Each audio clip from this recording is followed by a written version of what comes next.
थार मरुस्थल में पैदा हुई टिड्डी दल बिहार की सीमा तक पहुंच चुके हैं। टिड्डियों के लगभग 10 दल देश में सक्रिय हैं, जिनका विस्तार पश्चिम में गुजरात, राजस्थान से लेकर दक्षिण में महाराष्ट्र, कर्नाटक सीमा और पूर्व में बिहार, उत्तर प्रदेश सीमा तक फैला हुआ है। विश्व खाद्य संगठन के एक आंकलन के अनुसार 26 मई तक इन टिड्डी दलों ने 12,50,000 एकड़ भूमि कृषि को बर्बाद कर दिया था। इस संगठन की अगर माने तो यह संकट अगले महीने तक और गहराएगा, जब टिड्डियों के बच्चे वयस्क हो जाएंगे और पूर्व में उड़ीसा, बिहार, बंगाल हर जगह फैल जाएंगे। मैं शंभू शरण यादव, प्रखंड उद्यान पदाधिकारी बरहट में जमुई जिला में पोस्टेड हूँ। अभी आत्मा द्वारा यहाँ पे जैविक खेती के रूप में कीटनाशक का बनाने की प्रक्रिया बताया जा रहा है, जिसमें निमास्त्र कीटनाशक जो टिड्डी का भी प्रकोप हो रहा है उसको रोकने के लिए बहुत अच्छा ही कीटनाशक है। इसमें बनाने के लिए कैसे बना सकते हैं आप, एक मिट्टी का घड़ा लीजिए जिसमें 1 किलो नीम की पत्ती, 1 किलो गौमूत्र और 1 किलो गोबर की खाद और 20 लीटर पानी में उसको डालकर उसको बनाने की प्रक्रिया है। ठंडे जगह पे रख देते हैं, 2 दिन के बाद उसको निकाल के हम उसको पानी में मिला के यूज कर सकते हैं, जिससे टिड्डी का जैविक नियंत्रण अच्छा होता है। मैं राजकुमार यादव, जीवित माटी किसान समिति केरिया सचिव। जैसा कि आज हम लोग जान रहे हैं कि हमारा देश विपत्ति स्थिति से गुजर रहा है। अभी कोरोना से जूझ से निपटा है, उसके बाद आज हमारे यहाँ टिड्डी का प्रकोप होने जा रहा है, जो कि रेगिस्तान से होकर गुजरात, महाराष्ट्र होते हुए बिहार में भी धावा बोलने वाला है।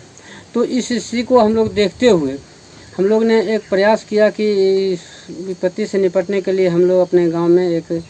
सामूहिक प्रयास करके कि हम किसान जो है इसको जैविक ढंग से इस टिड्डी पर हम लोग कैसे नियंत्रण कर पाएँ, इसके लिए हम लोग ने निमास्त्र बनाने का एक प्रोसेस चालू किया, जो कि रासायनिक खाद कीटनाशक को न डाल के, जिससे कि हमें बहुत नुकसान होता है पंछी, जीव जंतु को जो रासायनिक खेत में डालते हैं कीटनाशक। इसके लिए हम लोग ने जैविक विधि से कीट प्रबंधन का बनाने का जो प्रयास हम लोग कर रहे हैं, जिससे कि हम किसानों को अधिक से अधिक लाभ हो जाएगा। हम इस समूह के माध्यम से,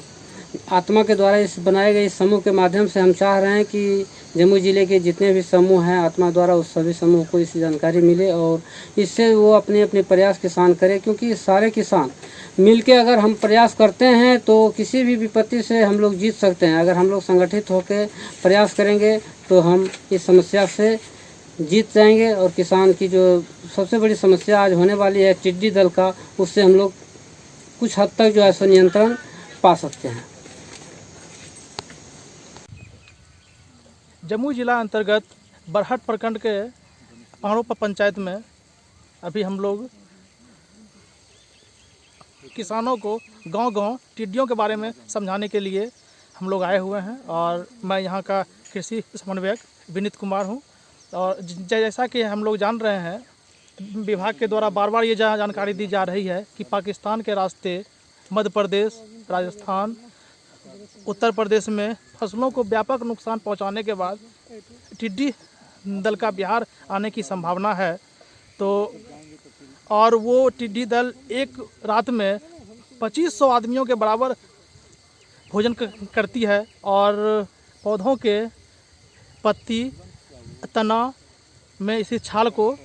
वो अपना भोजन के रूप में ग्रहण करती है, जिससे कि सारा का सारा खेत से लेके खलिहान तक सारा हमारा बागवानी फसल भी बंजर होने के कगार पे आ जाता है और पूरा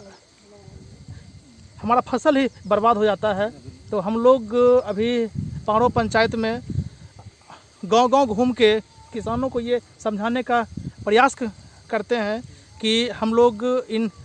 टिड्डियों को 2-3 रास्ते से दो तीन रास्तों के माध्यम से हम लोग इसको भगा सकते हैं। जैसे कि सबसे पहले शोर के माध्यम से टिड्डियों को हम लोग टीन के डब्बे या फिर ढोलक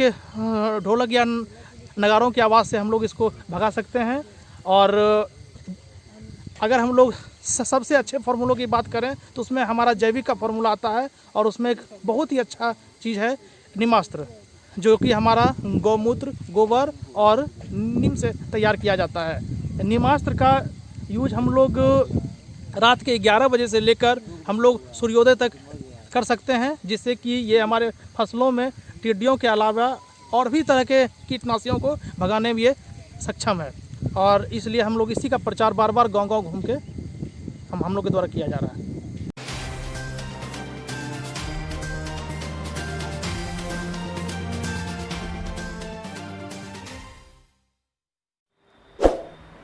खबरों में बने रहने के लिए चैनल को लाइक करें, सब्सक्राइब करें और बेल बटन दबाना बिल्कुल ना भूलें।